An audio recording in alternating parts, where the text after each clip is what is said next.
Ay, ma'am, sa pangalan? Leia. Single o na sidecar? Sidecar. Almost 13 years. 13 years, kumusta? Happy. Importante ba sa relasyon ang ana-ana? Yes. Anong importante man? Okay lang. Okay lang. Aside,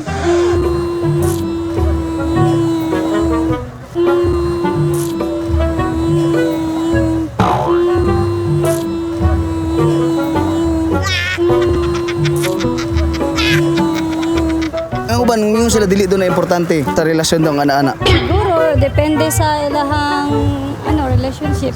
Either sa church nila or sa ilang mga belief. Sa usa ka semana, kapila dapat mag-ana-ana. Sa simana, sige pa, 3 times lang. Dili mo reklamo imong bana, ano imong uyab. Ako ang reklamo. Kapoy, Kinsa may kusog mo ungol, ang babae o ang lalaki? mostly babae. Kinanglan ba gyud musaba? I don't know, pero expression yun, ang good na. Sa boarding house niya, bungbong ray pagitan. Kung syempre. O nga na lang.